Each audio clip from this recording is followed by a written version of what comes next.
What's up, dude? Hey, what's up? I saw and heard the recording is in progress, so I know we're good. Yeah, I heard it too. Uh, Take two, Take two. not to be confused with Hawk two. Take two. Hold on a second. While I was waiting, I was looking up. They released music from episodes 1 through I think it's 4 or 5. I don't Oh yeah, that link you sent earlier. The way I know. read it was, yeah, it wasn't necessarily saying season two was officially done, but it was implying that because they released music. But that's just how I interpret it. But I've been reading a lot of stuff this morning quickly and glancing it, not in depth. Yeah, let me share my sound so that we're pretty much good to go. That's a good thing about not being on Facebook. You don't get as much of that crap. Well, my son is sending me Twitter things, so I don't know which one's worse. Well, sometimes Twitter is, but you're true. There, Twitter, I think, is worse about spoiling stuff than Facebook. Oh yeah, yeah. He came down like 5 minutes before I saw anything on the news, so I was like, "You're full." And then like I looked, I'm like, "Oh, okay, no, you weren't. You're true. It's true." Yeah. And then it was like text message memes. Yeah. All right. Let's get going here so we can jabber about politics afterwards. My phone doesn't die. We don't run out of time, because we want to get this done and then we can talk about whatever. The So important stuff. let's. Yeah, sure. Welcome to the Rebel Alliance briefing room. Please visit our website, https://RABR.KAILEJOHANSEN.US. There you can find links to send us feedback, connect to us on social media, or instructions on how to load the podcast onto your device. I'm Kyle John Johansson.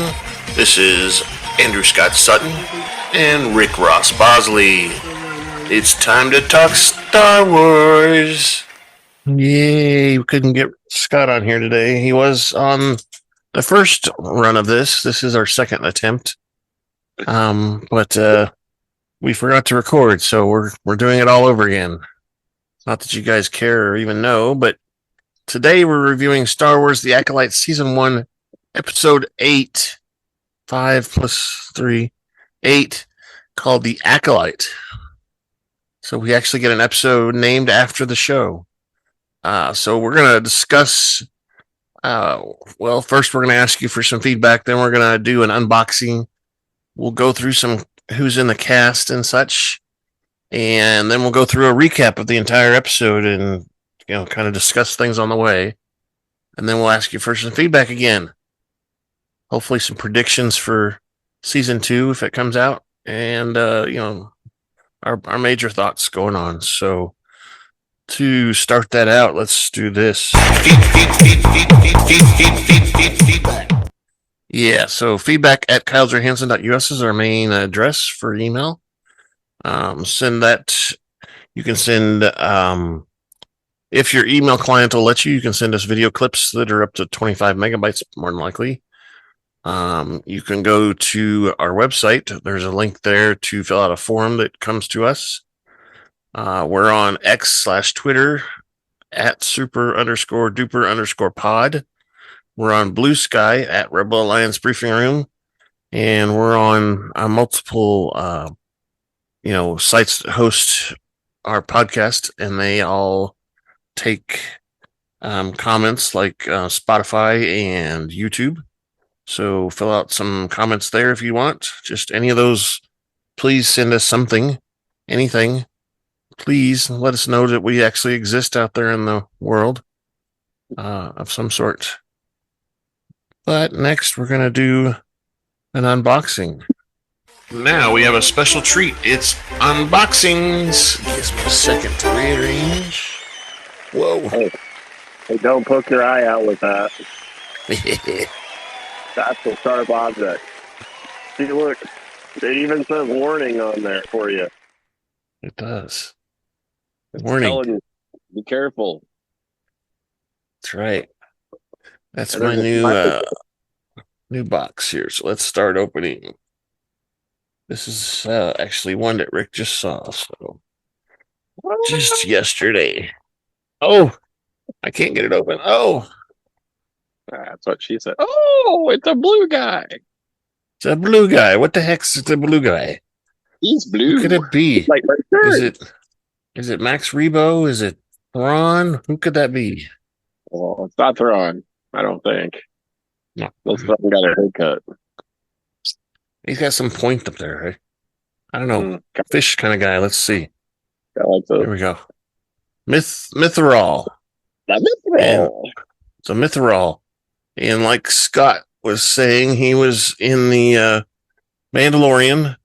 He was in a couple episodes, or at least one episode where the Mandalorian captured him as one of his bounties. And he kept on wanting to pay him to get out of his thing.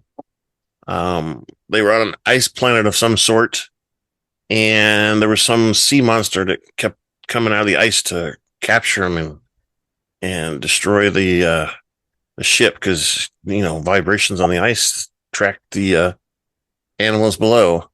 So Yep. Mythrol, and his number is 404. I got to write that down somewhere so I don't forget. Here's the side view. Not a very good side view, really. He's just wearing a little outfit, uniform kind of thing. He's not wearing anything special. I don't know. It looks kind of fishy to me. Exactly. He's some sort of fish guy. There's the Mandalorian collection for it. It was probably a particular season. It doesn't say what season on the label, but that's maybe a better view of the guy. Wasn't he season 1 or season 2? I don't know. It was early on, though. Yeah. Maybe one. It wasn't the very first episode when he went into Katina, was it? Like he said, ice, cold, or hot. It doesn't matter if you're warm or cold or something. Yeah, I think that was maybe somebody else, but the Mandalorian did say that, but it was somebody else he was after. Okay, gotcha. 404. It could have been. I don't really remember the episodes that this guy was in. Yeah, I don't remember. I remember the guy, and I mostly remember the guy because, weirdly enough, this actual bobblehead has some special meaning to me, and that's because I put it on my Christmas list for Christmas one year. Supposedly, the first couple of years of The Mandalorian or whatever, right? Yeah. I wasn't expecting anybody to buy it because nobody knows what the hell that is, right? Yeah. What the hell's a Mythrol? I'm not going to buy that, right? Well, my mom actually bought it for me, and she's like, I'm like, I'm surprised you bought this. And she says, well, yeah, he was in The Mandalorian and this, and this. And she named off everything. She had researched it and all kinds of stuff. And, it was kind of cool that she actually bought something for me that I really wanted like that. Kind of a surprise. And your mom researched something? What? That's weird. No. I got that part from her a little bit. She was a little bit more into researching stuff, but yeah. Anyway, for those of you that don't know Kyle's mom, she was a definite researcher. She was a book nerd in the literal sense of a book nerd and research. Knowledge definitely was power with that woman. Yeah, I would love. She was able to find a lot of stuff out. Yeah, I would love to have a conversation with that woman right now, but that's a different conversation. Yeah, I would too. Actually, I'd love to talk to my Uncle Lee. You've met my Uncle Lee, but he doesn't like to do it in public, but he's the political guy. Him and my other uncle, Dennis, the blonde-haired one. Yeah. The one I wonder if the milkman was the father instead. Because my granddad and grandma both had black hair. And then they get a blonde guy. What happened? Yeah. He was in the sun too long. Yeah. Yeah, it was this, that's when they conceived him, was during the summer. Yeah. All right. So the Acolyte season 1, episode 8. The director was Hanelle Culpepper. Writer was Jason Micallef. Editor was Cheryl Potter. The music was scored by Michael Abels. And we were talking before we got in here that it looks like all of the music for this whole season has been released. So go find that wherever you find stuff. I think it's probably last time it was free on Google Music or whatever they call it now, like YouTube Music. Anyway, the cast included Master Soul, Lee Jung-Jae.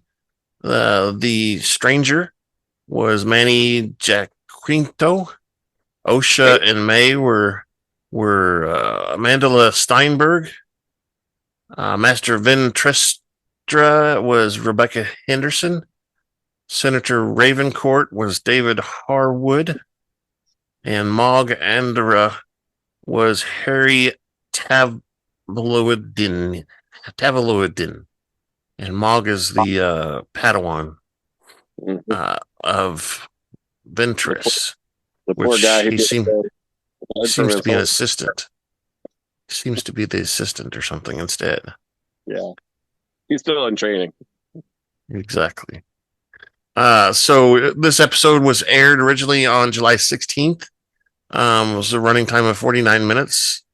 And it was at 1:32 before the Battle of Yavin. So this is the same time as the first episode. Same timeline. So we're just continuing on from episode 1's events. I cut myself the other day and it's really itching. I told you that thing will poke your eye out. You just weren't careful. So what that means is it's time to grab your favorite beverage, pull up a chair, and join us in the Rebel Alliance briefing room. Time to take a drink. I agree. The episode opens with Osha inside the Stranger's cave. They're meditating with the helmet. As the Stranger smiles, Osha begins to convulse. He panics and attempts to use the force to remove the helmet.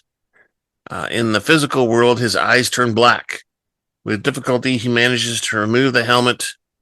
After he tries with one hand, he has to do with two hands, it looks like. After regaining her composure, Osha tells the Stranger that she experienced a vision of her sister May. And May was killing Jedi Master Soul. May had a lightsaber in her hand, but did not use it. Really, she was having a vision of herself, I guess, huh? If we think about that. The Stranger tells Osha that she saw a vision of the future and thinks that May can kill without a weapon. Osha says that the future is not fixed and she can change it. So she changes it to herself. Yeah, she can change it, all right. Yeah. The Stranger turns around and says that he will be leaving aboard his ship. And Osha asks where he's going and adds that he knows, or that she knows, where Soul and May are. The Stranger says that they will be going together. Really? Meanwhile, Soul takes his starship, the Poland GX-8, above May's homeworld of Brendok, where May lies beyond the... While May lies in the med bay, Soul tells her that he will contact Master Venestra and tell her to meet them on Brendok. When May asks why, he explains there's a vergence on the planet. Something's going on there. May secretly activates Pip.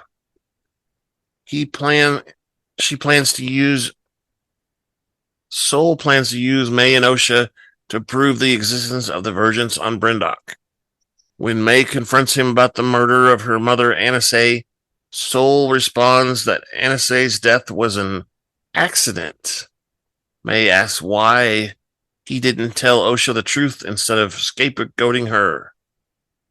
Solt blames May for starting the fire and says that she locked everyone inside the Brendok fortress. May counters that Solt and the Jedi evaded their home, saying everyone died because of the 4 Jedi. May secretly uses Pip to unlock her restraints. Where'd you go, Rick? There. Your video died. You must be bad video, huh? Solt responds that the Jedi were justified in intervening and says that the biggest regret was failing to save them both. He tells May that she and Osha are not twins or sisters.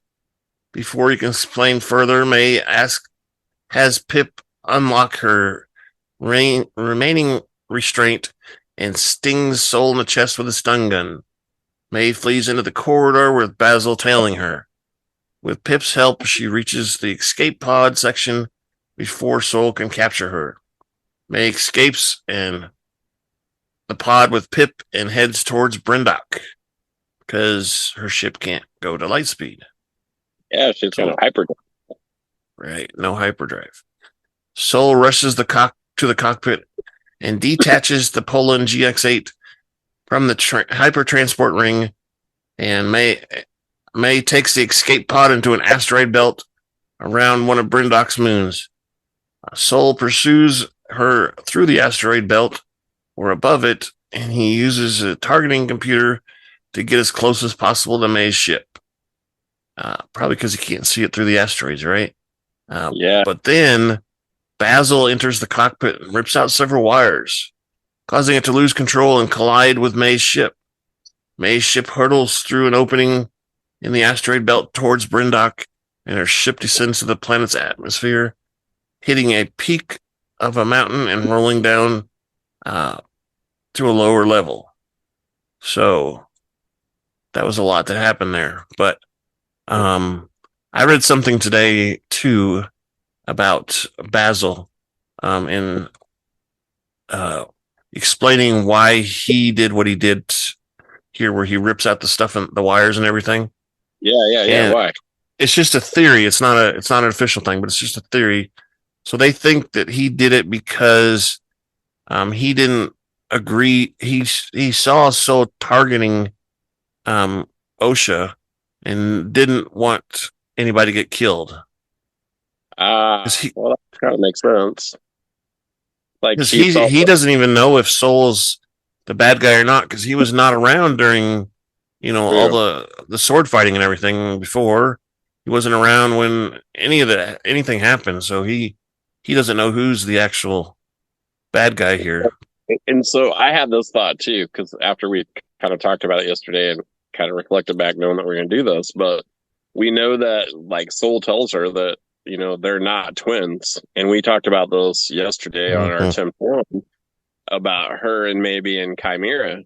Like, so he recognizes the scent, but does he recognize that that's actually May and not Osha? So he's thinking Solt is going to try to kill Osha for the wrong person, yeah, instead of May, even though I don't know. It was just kind of a questioning thing. Like, we talked about yesterday, like why he would do that, like he did. So I don't know. Yeah. I'm not sure if Basil's seen both of them together either. True. Has he? Yeah, I don't know either. I don't think so, because when they took him there, they gave him the bag, right? Isn't that what? And he smelled that. And then I mean, if they're the same person, they would smell the same. Yeah.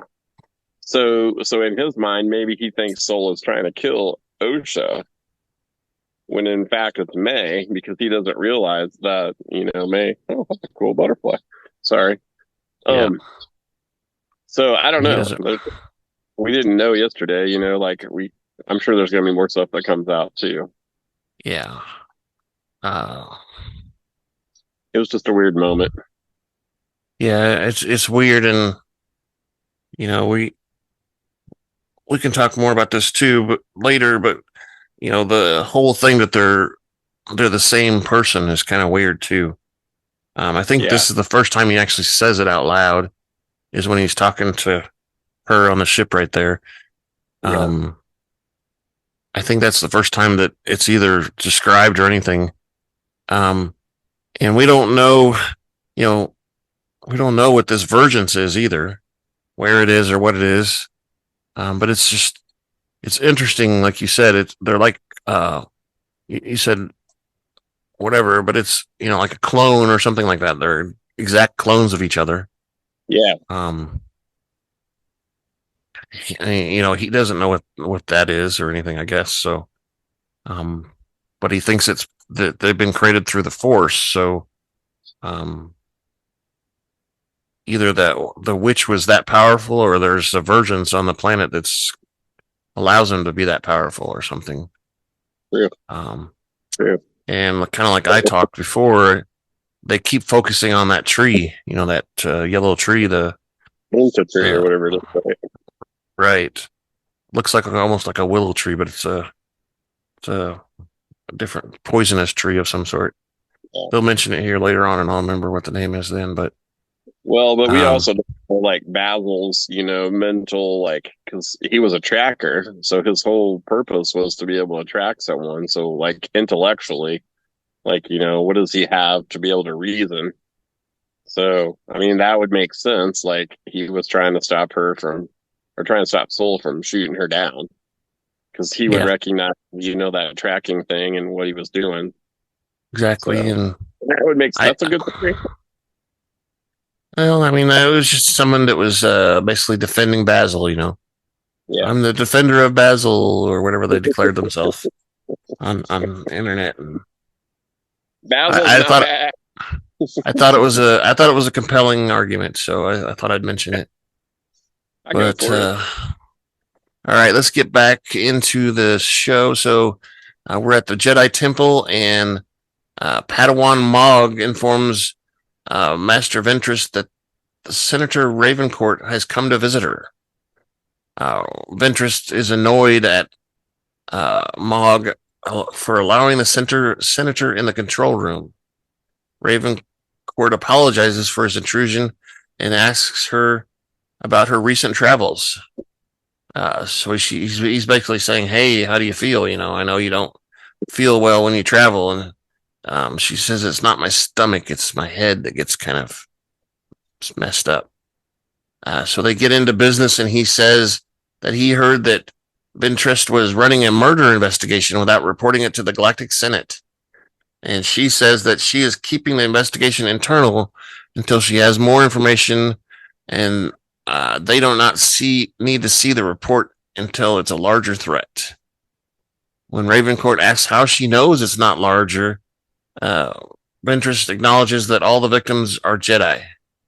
Rayencourt inquires about multiple victims, and Rose says that she is close to apprehending a suspect. When Rayencourt asks if she suspects a Jedi, Ventress says that she is very close and thanks him for his concern. So she's slipped something out there, and now she doesn't want to say anything else. She's playing coy. Yeah. As she turns away, Rayencourt asks if she dislikes him for his campaign for the external review of the Jedi as a personal vendetta against her. And Ventress admits she does dislike him. And Rayencourt opinions that the Jedi are a massive system of unchecked power posing as a religion. He disparages the Jedi as a delusional cult who claim to control the uncontrollable. When Ventress counters that the Jedi do not control the Force, Rayencourt says he is referring to their emotions. While the Jedi project an image of goodness and restraint, he says it's a matter of time before the bubble pops, basically. He wonders who will be strong enough to stop whoever breaks. Ventress responds that Rayencourt's opinion is not shared by the rest of the Senate, and Rayencourt understands that most of his colleagues cannot imagine the galaxy without the Jedi protecting them. when people look up to heroes, they do not have what it takes to face what's in front of them. Ventress says that this is all before using the Force to says this is all and uses the Force to unlock the door. Before leaving, Ravencourt warns Ventress that he has reported her lack of transparency to Chancellor Drellik. He will invite her to a tribunal for an update. Ravencourt says he wishes that she would have her suspect by then. He gives a disdainful farewell before departing. Shame, shame, shame. That's what that was. Yeah, he says, you've been bad. And this, I said before, this Chancellor guy he's been in other shows. I think he was in maybe The Phantom Menace. I don't remember for 100% sure, but he's familiar. He's been around for a while, huh? He's a magistrate of some sort, basically, in the... Yeah. Drellik was the Supreme Chancellor, so he's one of the chancellors before Palpatine. He's not the one that Palpatine took over for, because someone else was... Before him? Yeah. This guy. It doesn't say when he was... Anyway, it doesn't matter. He was the Supreme Chancellor of the Senate, basically. He's the head honcho. Right. Well, a family of Sukara, the little, bird-like whatever things are that are on that unknown planet, play around on the rocky shore. Osha and the stranger cross a stony causeway to the stranger's starship. The stranger questions Osha's unwillingness to reveal their destination. Osha counters that they will go together or not at all. When the stranger asks if he gave her the impression that he is not a fair person, Osha reminds her that he made a deal with his sister May and expected her to uphold it. She says that it is fair and so trusting her to take them to their destination. The stranger asks if Osha would consider being a student, but she declines. She says, no, I don't want to. When he asks her, he says that this is the last chance. Osha says she is not her sister. The stranger is impressed. Says that May made the deal without thinking about it. She leads the stranger takes the lead and holds him from following. She holds back from following him, and after the ship departs, a cloaked, thin figure with orange glowing eyes is watching menacingly through an opening in the rocky shore. He's got weird long fingers and knuckles and stuff, holding onto the rock there. And pointy. He's got pointy fingernails. He's got really sharp claws. Yeah. So we talked about that yesterday. So I guess I'll repeat what I said yesterday. This is my number one piece of evidence that says the stranger is not the master, that there is someone else. And we kind of talked about that yesterday, so I don't want to go into it in detail, but and then the fact that he's trying to recruit someone, he's trying to recruit Osha now, tells me that somebody else is pulling the strings. So right, and this is the same thing for me as if that is true and Kumar, whatever his name is, the stranger is not the master, then this guy is definitely the master that's pulling the strings. And I think we kind of mentioned that maybe the ultimate mission is, like you said, is to recruit more people to train and help them out and be part of their version of the Sith. Yeah. So, well, the other thing he looks like an organic General Grievous. Like he's not cyborg or like Right. he's an organism instead of a machine. Kind of. That's how I took it. And we I haven't seen anything online about it at all. Like really, like there's nothing that says or implies or infers who this character was, or and maybe it was just there is all over Twitter. It's crazy on Twitter. Twitter's Like I said yesterday, most of what people are thinking and saying is, this is the same master that Palpatine had that is in this episode. They're trying to tie it to, the Skywalker saga stuff. And this is where, basically, through Qmar, they learned how to, do this, recreating of people through the Force and stuff like that. Because he learned basically how the witches did it by observing and whatever stuff. So, that's a lot of what they're saying on Twitter. They're all trying to connect something to the other Star Wars properties. So, I think that's part of it. I don't know. I'm pretty skeptical. I mean, I think this could be somebody else completely. Because the time doesn't really match up unless this is some creature that's 400 years old or something and can be older. I don't know. It just doesn't line up for me. Well, Palpatine's already somewhat old when we see him in Empire Strikes Back and stuff. So.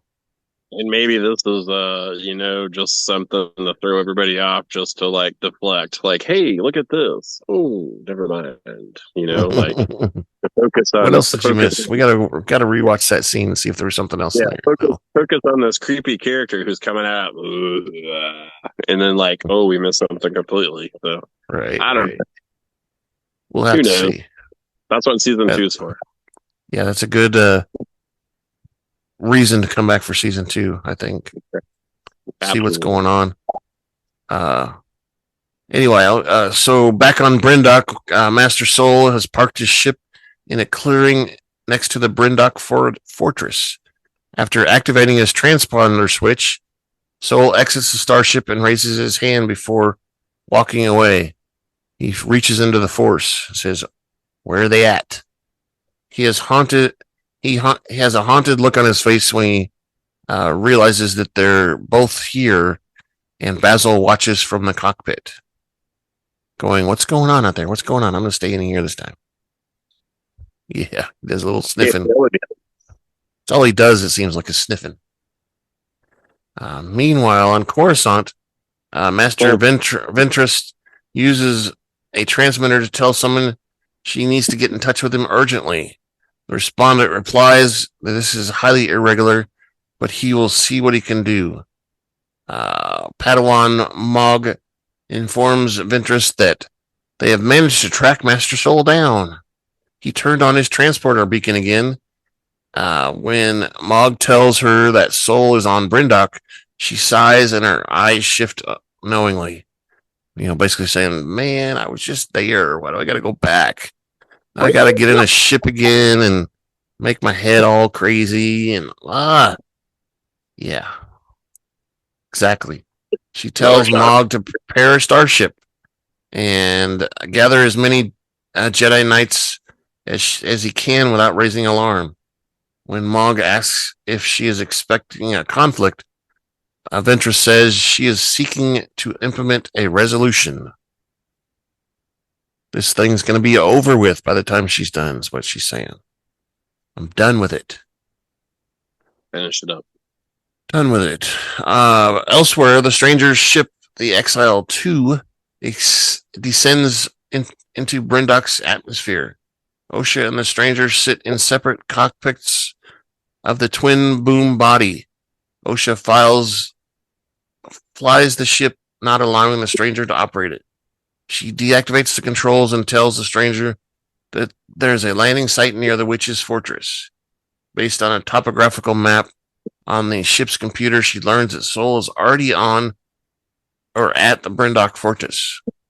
She reaches the Reaching the top of the fortress, Soul spots the stranger's ship flying past the obelisk. He walks into the abandoned courtyard and searches for May. He is haunted by memories of his role in killing Anase. In the presence of May, he walks into the dark corridor. At the base of the fortress, Osha and the stranger reach the elevator. Osha proposes repairing the elevator instead of climbing. The stranger asks if she is sure before disappearing. You know, that's the only way in, is what she says. And are you sure? And he disappears. His voice echoes. Soul walks through the common room to the generator annex. He stares at the twisted remains of the broken walkway, haunted by the memories of the fateful night when he couldn't save both of them. Soul walks away as voices echo in the background. Shortly later, May climbs out of the pit with Pip. May visits her fire-scorched former bedroom. Back at the base, Osha hotwires the elevator, restoring it, and the door slides open. And I think she gets in, too, and takes the elevator.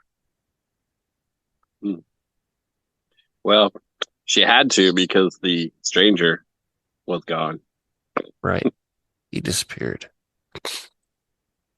Meanwhile, Soul continues to search for May, calling her name out repeatedly and loudly. May! May! While pausing in the hallway, he's confronted by the stranger, who thanks the Jedi Master for leading him to her. The stranger dons his Cordis helmet and welds his lightsaber. Soul ignites his blue lightsaber in defense. The two engage in duels. I should get my lightsaber out and make noises with it and stuff. The stranger drives Soul toward the bridge where the scouts were stationed. Soul jumps out and off of the bridge, using the force to cushion his landing. The stranger also uses the force to cushion his landing. In the courtyard, Soul warns the stranger that he will destroy him if he must. The stranger taunts him and says, if she gets him first before activating a second lightsaber. He untwists it and goes, shoo. Oh, I got two now. He launches a second assault on Soul, who dodges both blades. Soul manages to knock the shorter lightsaber out of the stranger's hand. Boing, goes flying. Ting, ting, ting, ting.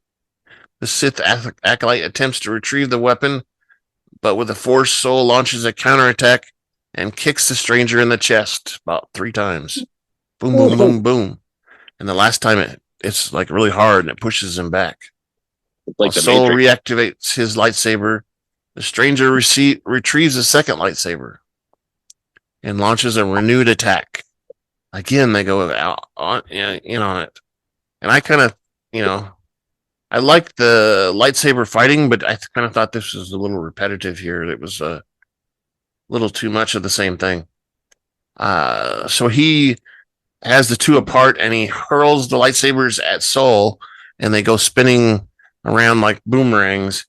And Soul dodges him the first time with his lightsaber and uses the force to dodge the stranger's attack and push the lightsabers away at the same time with a concussion kind of force thing that pushes everything away. The lightsabers and the stranger. Kumar uses the force to retrieve his lightsaber.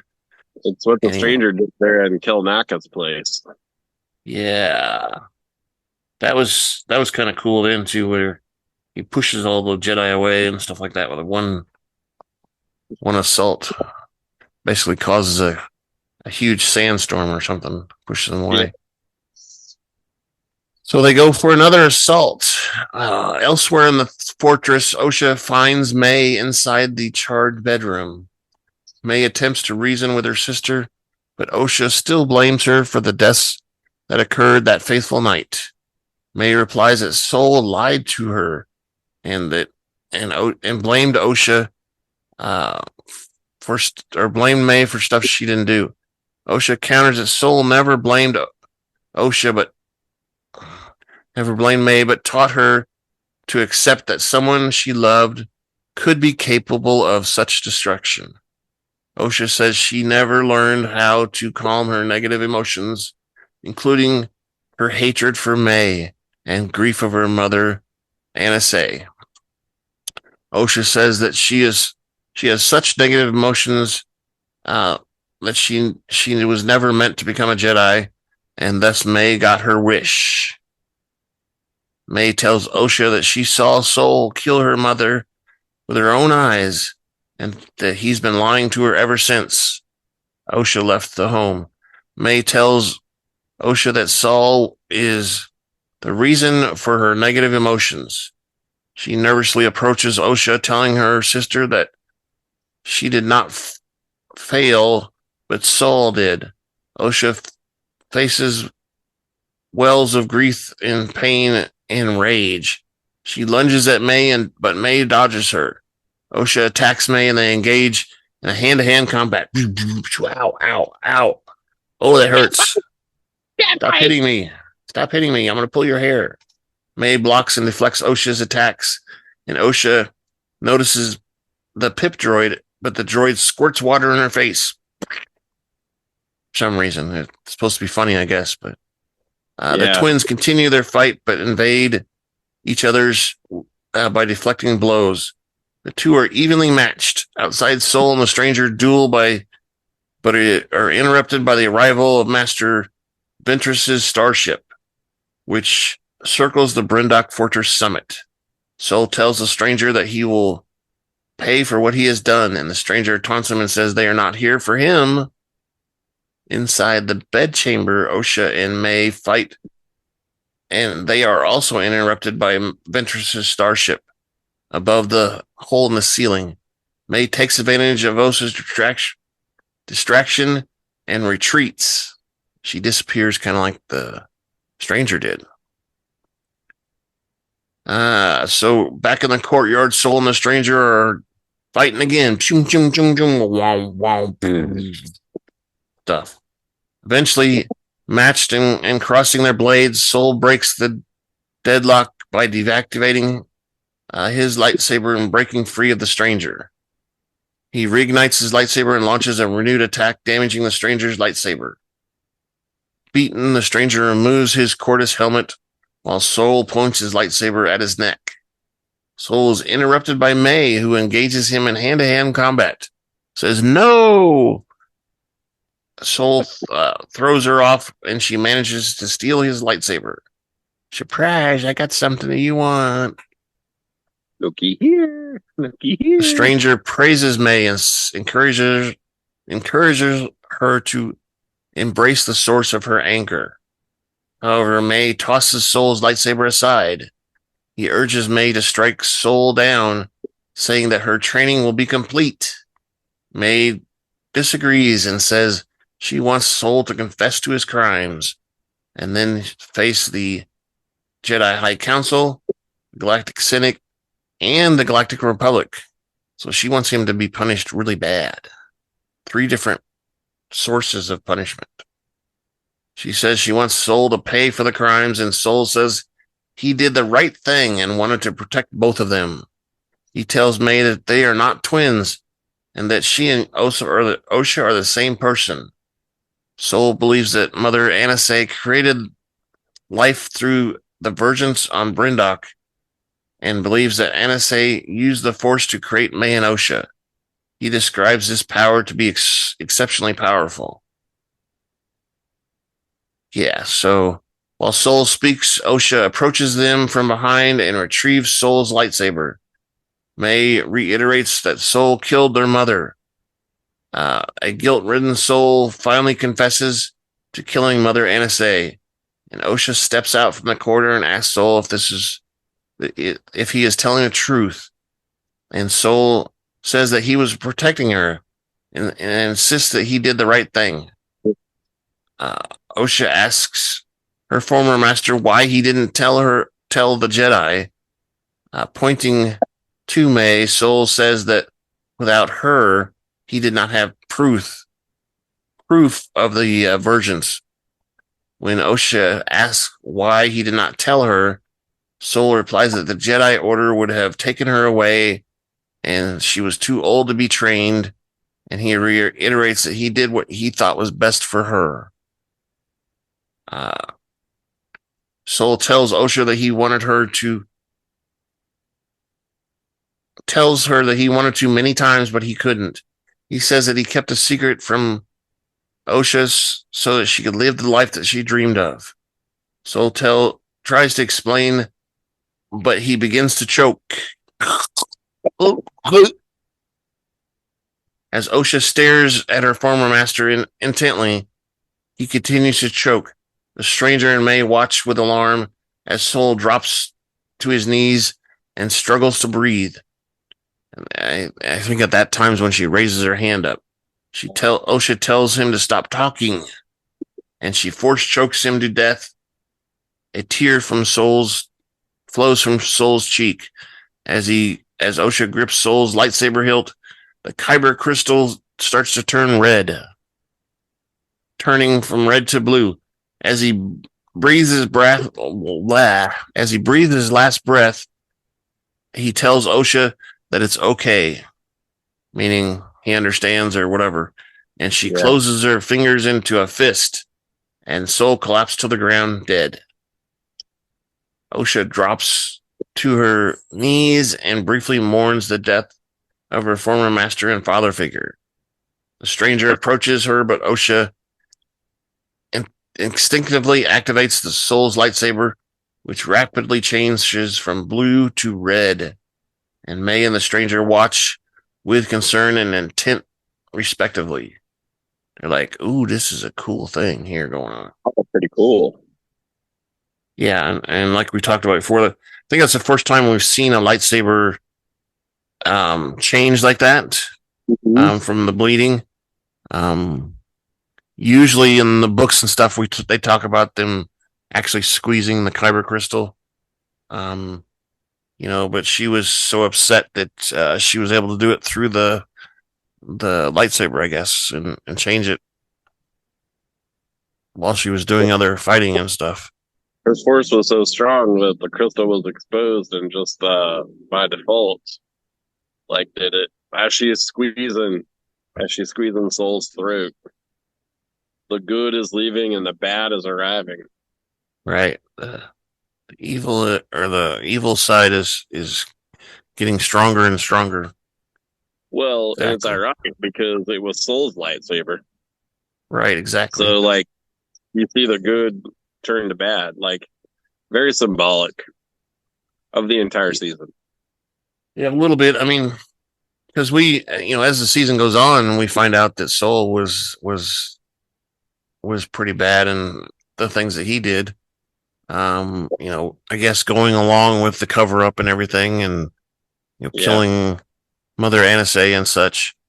Solt, I think, was one of those ones that struggled with his emotions as well. He acted more on emotion than he did on reason.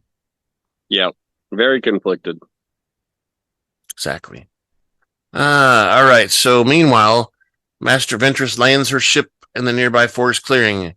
As she exits with a contingent force of Jedi, she briefly senses her former apprentice, the stranger, and at the present Brendok fortress. The stranger also sees her presence and dons his Cordis helmet. Regarding her composure, or regaining her composure, Ventress tells the Jedi that she knows where they are. Basil joins the group and is greeted by Padawan Mog, who is relieved to find he is still alive. I guess Basil saw the ship land too, huh? Must have. Back in the courtyard, May tells Osha that they need to leave. They find that the stranger has disappeared again, and May leads Osha through the corridor, tells her that she knows a way out. Meanwhile, the Jedi file into the elevator, and Ventress pauses briefly before joining her comrades. May leads Osha to the generator annex. With May taking the lead, the two sisters climb down the rock face to a core tunnel. May says, "Hey, this is the tunnel I took when, I fell down." She says that she was sucked into the tunnel, and Osha follows her lead. Meanwhile, Master Ventress discovers Sol's body in the courtyard. Through the force, she begins to hear echoes of the twins on that fateful night in Brendok. Ventress sends some Jedi in pursuit of the twins and orders the rest to set up a 5-click perimeter around the fortress. She tells Mog to use the tracker. The stranger watches from above while Ventress kneels beside Sol's body. After a moment of grief, she looks up at the roof where the stranger was. However, he has disappeared again. He went bye-bye. Adios. Elsewhere, May leads Osha out of the core tunnel to the base of the fortress. They head through the forest, into the forest. Mog's party reaches the woods, and a dark-skinned human woman hands May's pouch to Basil, who leads the group. May and Osha reach the Bunta tree, where they had spent time as children. May tells Osha that she waited under the Bunta tree when she was left alone. Osha apologizes for not believing May, while May apologizes for starting the fire. The two embrace each other and weep and apologize, and they're so sweet. No. The stranger reunites with them, recovering Sol's former lightsaber. He warns his sisters that if he can find them, the Jedi can as well. Osha wants to tell the Jedi the truth about Sol's crimes. The stranger asks her to consider how she can have faith in the Jedi after learning about Sol's crimes. He warns Osha that she is in danger if the Jedi learn about her true power. May backs up the stranger. May asks Osha what she wants, and Osha reports the stranger asking to let her go,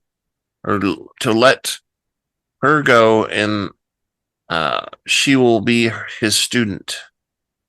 May asks Osha to reconsider the decision, warning that the Jedi will use her to find Osha. Meanwhile, Basil leads the Jedi Knights towards the direction of May and Osha's scent. As the Jedi approach the Bunta tree, the stranger offers to purge May's memories. Osha is distraught about losing her sister again, but May tells her that she will fulfill what she was meant to do and that nobody will stop her this time. The stranger returns the lightsaber to Osha, and Osha and May embrace one more time, crying, and they start to sing. Osha vows to May, and they reaffirm their sisterly bond together.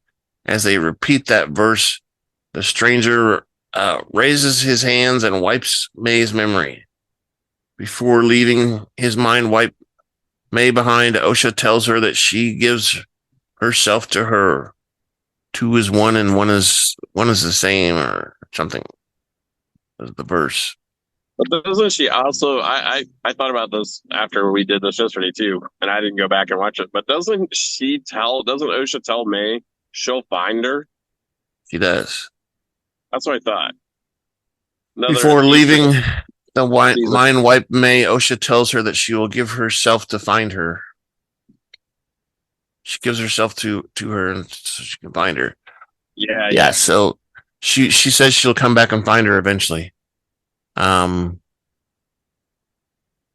I don't know. I mean, I was thinking about some of this too later when we'll see later on when I talk about where Ventress is interrogating May. Yeah.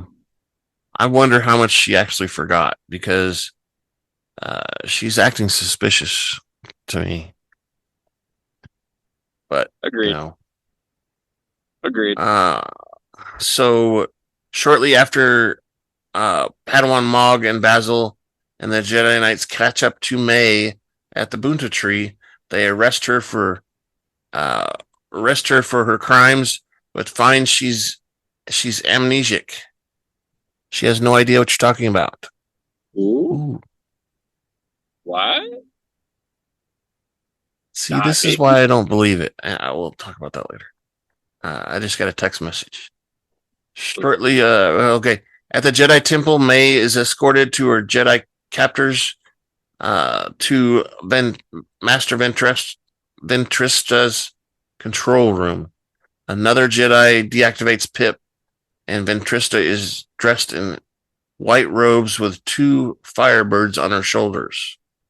And like I said, I thought that was a little purplish, pinkish color, not white. Ventrista orders her subordinates to remove May's restraints and invites her to sit at a table. When Ventress asks her if she knows why she is here, May says that they think she killed someone, but she doesn't remember. May tells Ventress that she can remember a fire and that a man killed her mother.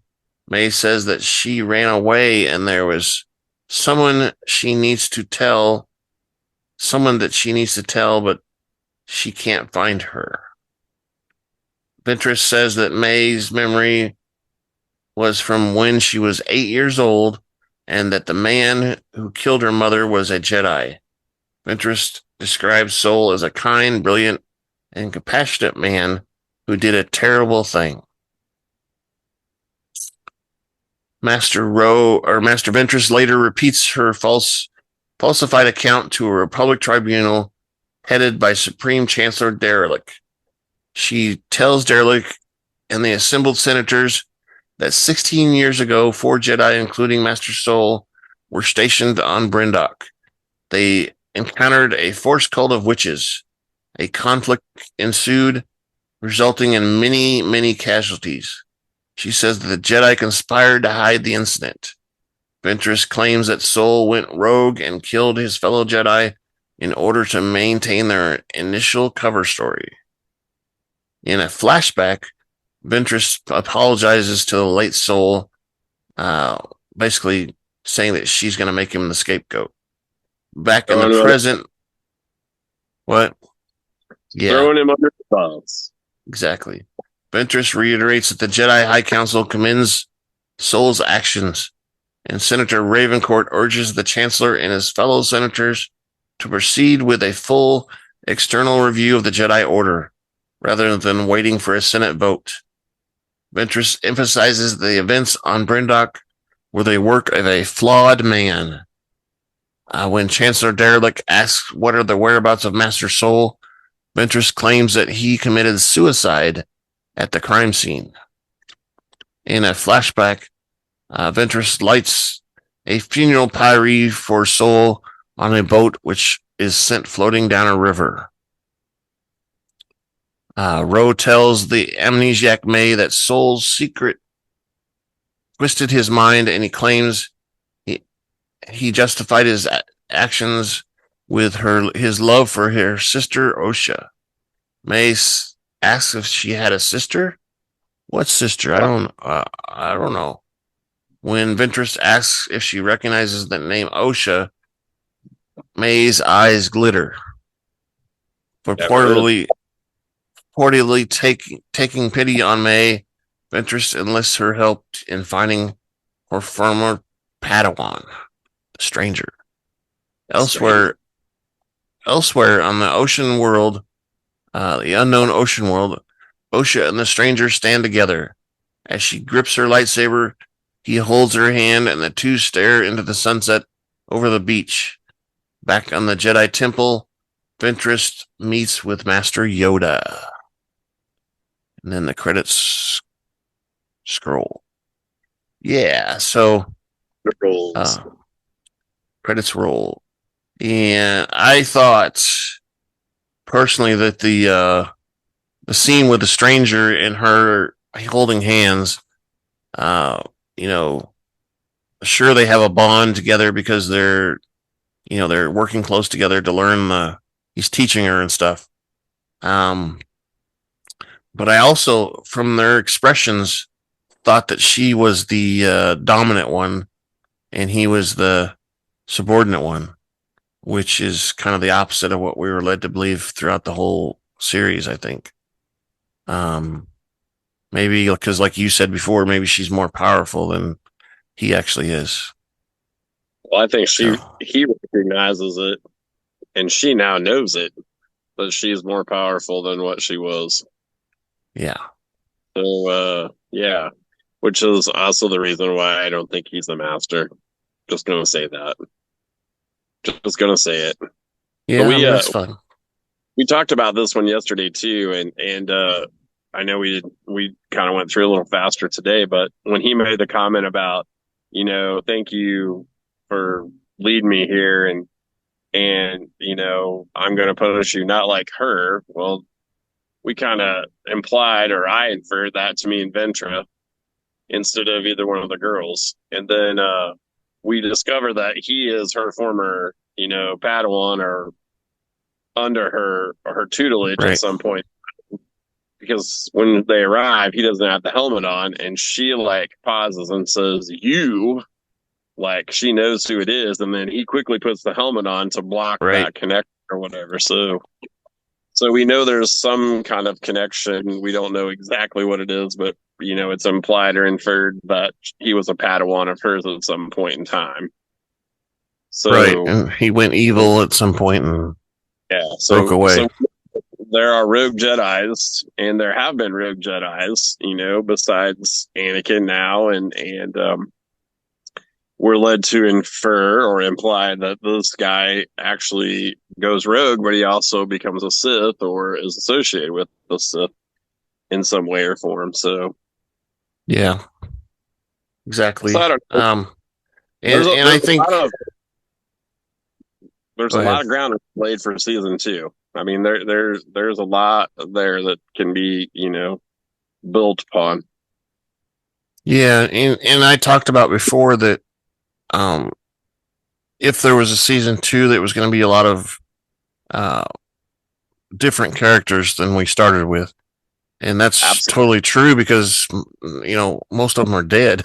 They all got killed in this season. We've got Osha and May and the Stranger, and Ventress. Ventress is the only other person that's alive that knows anything. Oh, you forgot the final scene. Yeah, Yoda. I was leading to it. Oh, So yeah, so she goes and talks to Master Yoda, and I kind of think that's because Yoda's been around for a while and has seen things like this, and probably knows that she had a Padawan when probably no one else does. yeah. Well, he might even She's be a Padawan. Yeah, he might. He probably does. I mean, Yoda was a pretty sharp guy. He probably already has seen it in his visions or something already. So He's who been there, knows? done. But yeah. So, and I think because he's been around, she gets in with him and says, "Hey, what are we going to do about this? Because this could be bad news in the future." And eventually it Well, turns out to be that way because even though I don't think a lot of this ties into the Skywalker stuff, it leads up to it, and um, I don't think this is the beginning of the Sith resurgence or anything, but I think it's around then. It may be yeah. after they've resurged a little bit. Well, So and it also kind of goes back to one of the earlier episodes where she says something about we don't want to empower now we have a movement. sorry. So we already know that one senator is like on a headhunting expedition against the Jedi, and now we learn that the Jedi aren't necessarily the good guys, squeaky clean, all Right. that they're meant to be. That they've got issues of their own with Soul, and we know that he, the stranger, used to be a former Jedi, a Padawan who's turned bad.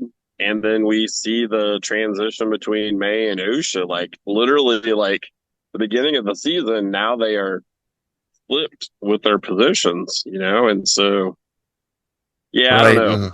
The And they, whole they, blind thing with May, I don't know that that yeah, maybe he did wipe parts of it, but like, did he wipe it completely, or did he just put some kind of block on it where she can't access it so that it right. can be released later?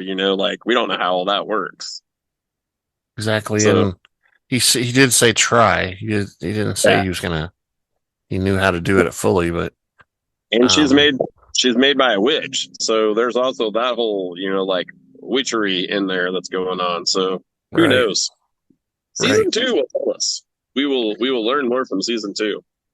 Right. But And, to kind of tie back a little bit on the Star Wars or the Skywalker stuff, they mention a lot in those first three prequels about how the Jedi were corrupt and stuff, and that's how everybody was against them because they were corrupt entity.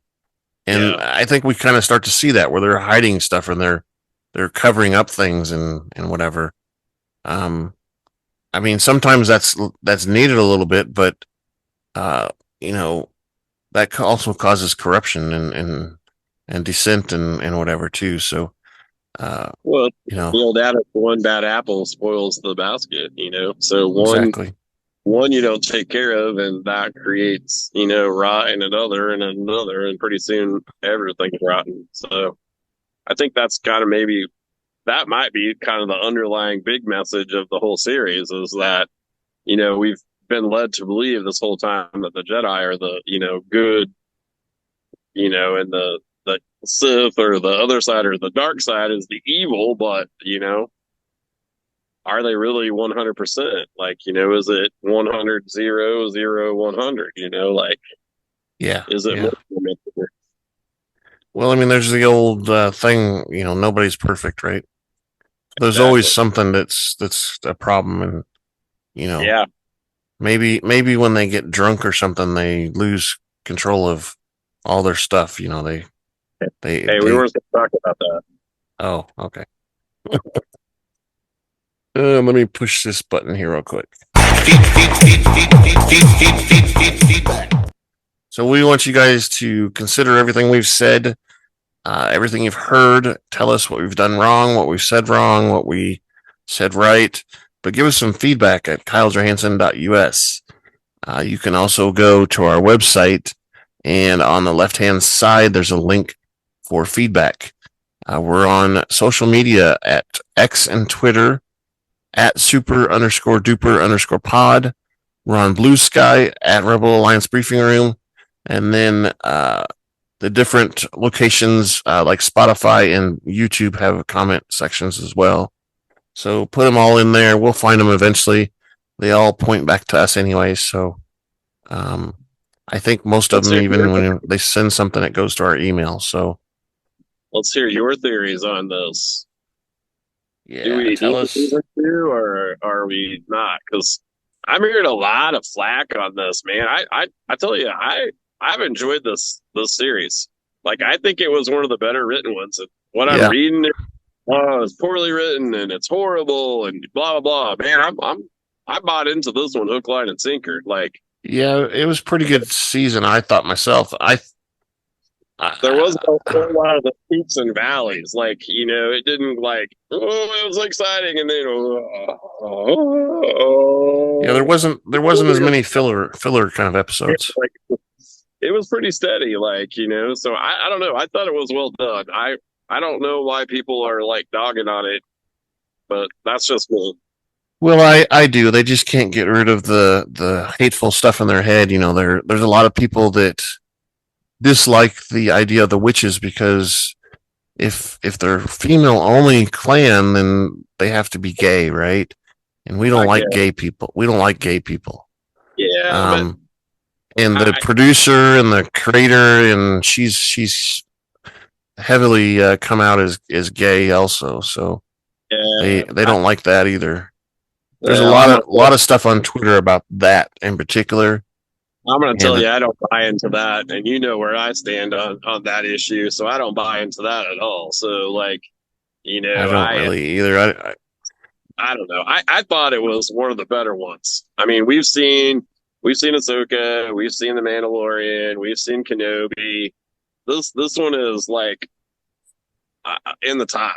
Like for me, not now. I'm not saying Yeah. it's number one. It's definitely in the top for me as a series overall. So Yeah, it's pretty good. It was well planned out, I thought. yeah, Um, I'm with, sold with on lots it. of action and they didn't Absolutely.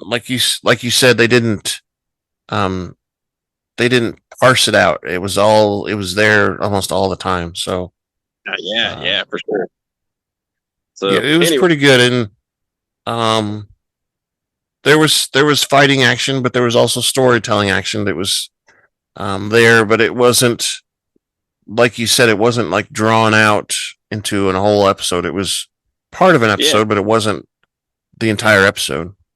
yeah. So So I don't know. Let's hear what everybody else has to say. That's the important please thing. do, because I'm in the We're same just boat. I think it's pretty good. One of the pretty best of the properties so far. yeah, Um, we're two schmucks that don't know anything. So or at least then one again, schmuck. everybody is really impressed with the Mandalorian, and the Mandalorian's great. It was a great first, Yeah, thing into this live action stuff. But I think there's stuff out there that's been better than the Mandalorian since it started. So I would say we'll have to see how another season or two does with this. But if I was saying season one of the Mandalorian and season one of this, Mandalorian beats it. But if I take the Mandalorian as a whole across of all the seasons, this one season's beating the Mandalorian, I think. So, yeah, and that's yeah, that's a lot. That's what 4 seasons with yeah, the like Mandalorian. I don't know. I'm not buying into the dogging of it. I thought it was pretty good, and I probably Yeah. will read the entire thing someday and just binge through the whole thing and go from there. But Well, it's wow, funny too because if you notice some of the main people that are dogging it, let's say, they're like certain, I don't know, they call themselves certain things, certain media types or whatever. yeah, The Force times two or whatever they call themselves. They one day they'll be dogging it really bad, and the next day they'll say great things about it, yeah, and the for next sure, day they dog it even more. So yeah, I think a lot of the Star Wars social media people are starting to take that and start doing that to get more clicks and more popularity. And of course, they have advertisements on their website, so they're making money off of it too. for I sure. think that's part of it. I think that's a lot of it actually, because like you said, I don't really understand why these people are criticizing it so much because it's not bad, not bad at all. Well, I So think the writing, is probably number one or number two out of all of the series, the shows that's been done. Like the way it was written and put together. Maybe it's not the writing, maybe it's more of the producing and putting it together. But the writing, I mean, the way that they've written it and kind of laid it out, top notch, like top notch, I think.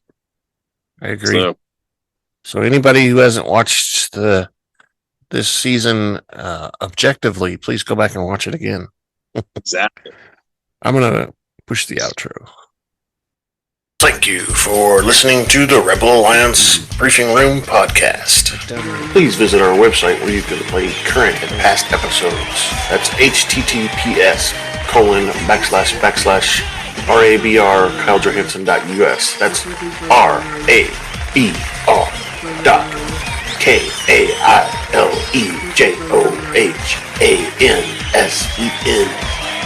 RABR.KyleJohansen.us. On the left-hand side is a navigation menu. You can use this to learn how to load the Rebel Alliance Briefing Room podcast on your Android or Apple phone and tablet. And we have direct links to our podcast on Apple and Google Podcast. Please participate by connecting to our social There you go, media, scan it. answering questions of the week, or submitting feedback directly from the site. Again, all of these are available at the Rebel Alliance Briefing Room website at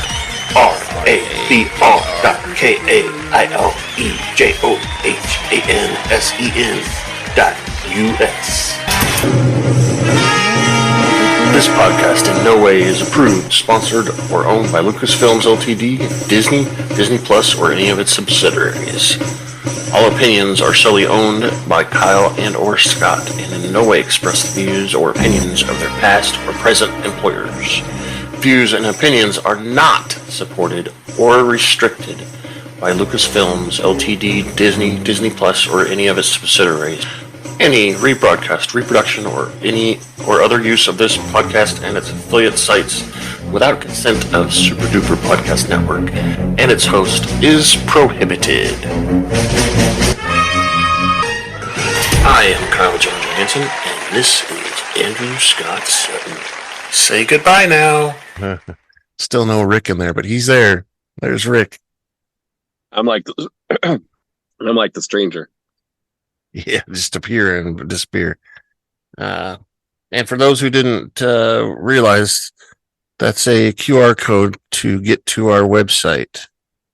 So if you scan it, it'll take you right there. You don't have to type in nothing. Just click it. Hey, wait a minute. I saw one of those QR codes that when people scan it, it had a bad message. Are you sure you didn't mix those up? No. Yeah, That's the one. That's the one down below. Okay. Yeah, we don't want to scan that one. No, you don't want that one. This is a kid-friendly show, mostly. Exactly. Yeah, that's a bad angle, but that goes directly to our website. No fakery or trickery going on there at all. Just like the stranger. Exactly. 1 second you're here, next second you're someplace else. Exactly.